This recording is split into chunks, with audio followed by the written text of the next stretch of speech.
I am participating in a virtual curriculum fair. Okay, as you can see, my 5-year-old, we have started working with sight words for him and reading, and you can see this is a bingo game right here.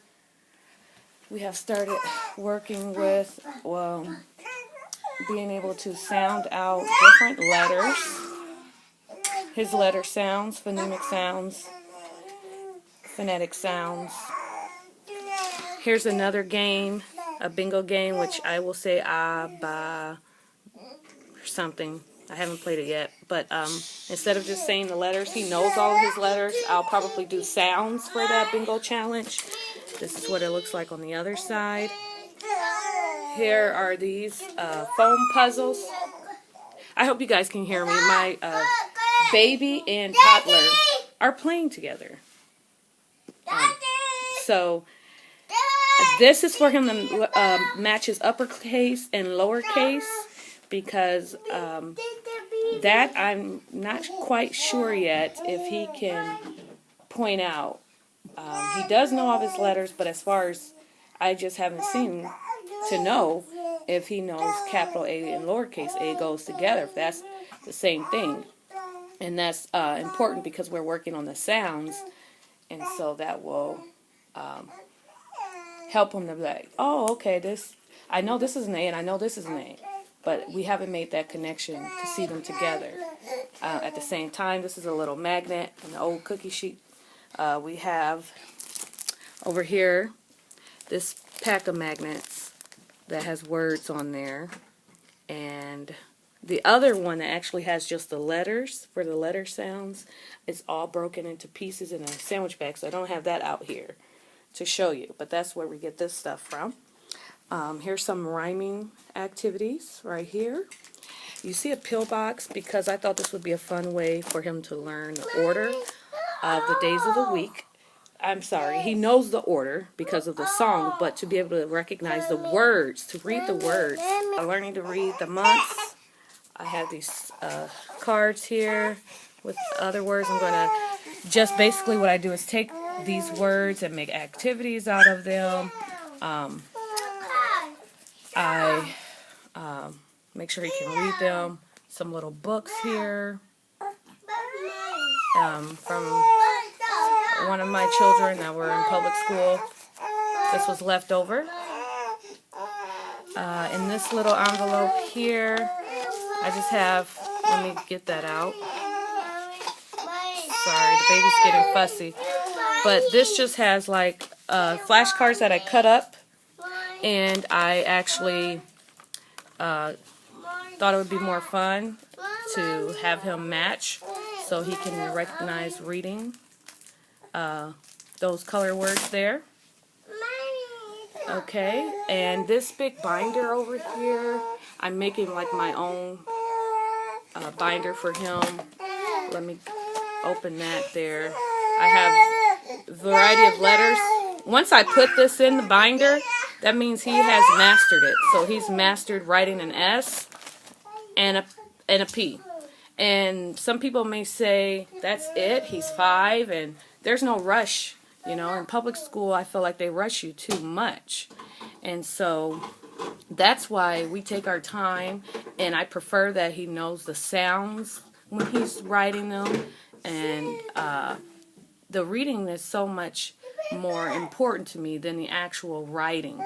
That can come later with actually spelling. So just like how I showed you guys before on the wall, the words she can spell I put there, and the one she's working on mastering I put in a different area there on the wall. Okay, so that's her language arts, and here's some of the words she knows. She knows her color words now, so I don't even need to use those magnets. So I'll probably save those for my other son who's working with his color words. But these shapes, she do not know how to spell those words. I think the only one she knows how to spell is circle and star. So we'll be working on spelling those. Here I have affixes here and base words to help her to be able to spell better. Dictionary for her to be able to look up words and the meaning, so and also she can spell them, because if they want to know how to spell something, like if she said, "Mom, how do you spell infinite?" I might say INF dictionary, so she'll know to look the rest up. More things here to help her learn with spelling. Word families, blends, synonym, antonyms is something else we'll be working on, which I think she'll grasp so quickly. Hey, there's the word quickly. There's, again, words we'll be working on spelling, like, LY and things like that. These two words she already know how to spell, but I haven't opened that up to see what else is in there. Again, here's a little domino game to help with spelling. I haven't really looked inside of it. It was something that was on clearance, as you can see, for $1.79, the second markdown. And so we'll be incorporating that.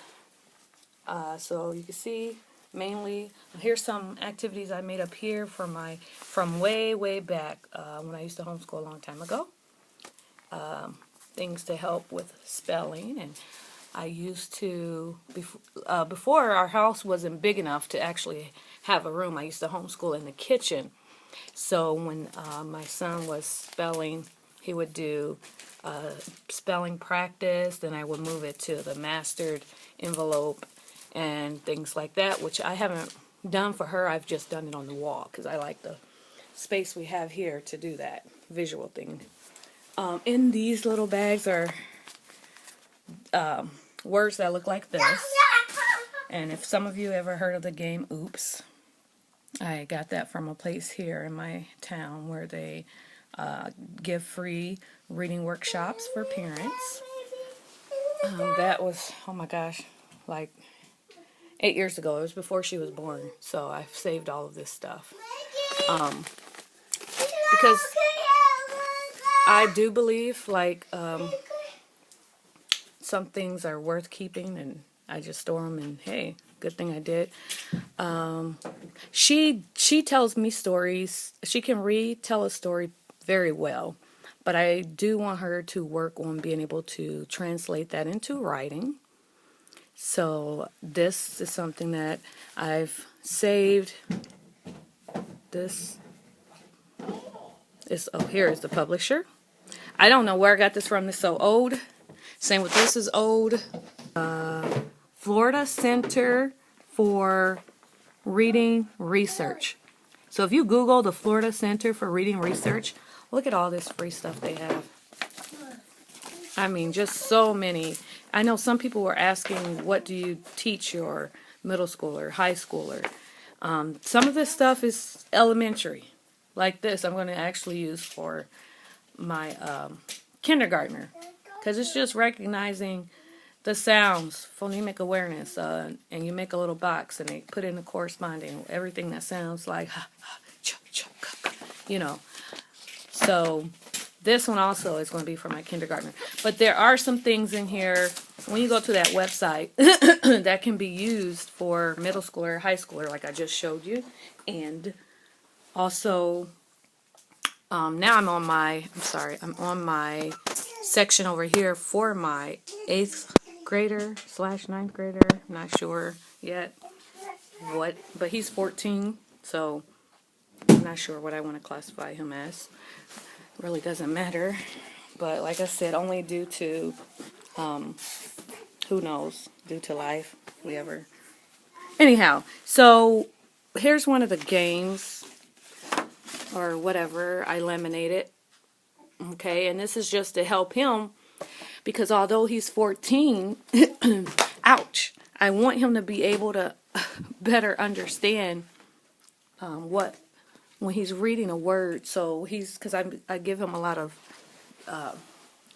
higher level reading material, and he chooses it on his own, like The Hobbit, the Lord of the Rings series, stuff like that. So I want to make sure he understands when he comes across those larger words, how to break them down and how to find the meaning and things like that before just right away looking it up. If he can kind of figure it out on his own. That always helps. Also with being able to figure out the meaning of words. We are studying. Sorry guys. We are studying. I'm grabbing something off the shelf here that I forgot. Oops. We are studying like Latin, and Greek.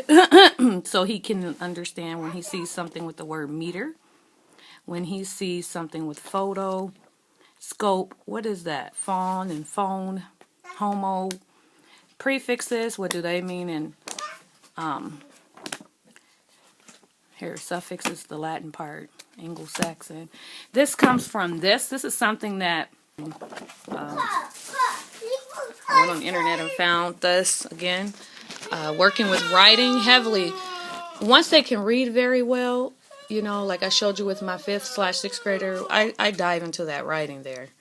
And not that we forget about reading, but reading, I want that to be more of a pleasurable, knowledgeable type of deal, because that's what reading is for. Anyhow, this I use to help them when they're writing. Let's look at this and let's find some other words, because the big thing with writing is kids tend to use the same words over and over. Like then, if they're doing, and then, and next, and then, like if they're telling you the order, like a sequencing type of essay. And next, and next. And so this really helps them to be able to use different words, okay? And you can find this online. Unfortunately, I don't think when I copied it, I think I cut and paste because I used more than one website. So I don't think it has the website on the bottom of it. As I was saying before, the majority of their writing are just things that they have asked about. And so I will make them research it. We'll talk about it. We may do projects about it, and then they have to write an essay about it. And so I'm a little more critical with him sometimes. But I don't know. If you ask them, they probably say I'm the same with them. So anywho, I can't help it. So with this, same thing is kind of like the other one. With the starting of the essay, this one is trying to hook the audience. So I just, again, cut up some essays that I saw on the computer. And I always put like these little directions in here. Okay. And I just another exercise that's kind of hands-on, instead of just in a workbook saying, circle the correct beginning. Now this pile of stuff that we're all going to work on, these are just, we usually, instead of me just reading Bible stories, what we usually do is make a book. So like, for example, the story of Joseph. Everyone will write down the scripture and draw pictures to go with the scripture, and they turn out really well. I've been doing that for a while. I'm so happy I found this. It's hard to find something to help your kids learn to type nowadays. Seems like I got that. I don't even know if it was really $1.50 or not, but at a homeschool sale. And that's very important because they still need to type, but everyone, in this new age, Salo, get up, please. In this new age, is really going to this whole iPad mentality, or thumb text they call it. So why do you need to teach typing? In this bag here, this is a game called A to Z, which was, we don't have the entire container it came in. Get up, Salo. It's because when you have toddlers, sometimes if they get into things that you forgot to put up, or your older ones forgot to put up, they kind of get destroyed. But I really didn't think the way the game was made was necessary for us, where you have to press the letter, and I just said we just pick a letter. I mean, hey. And I have a couple of cursive things, stamp pads, old ads we're going to use.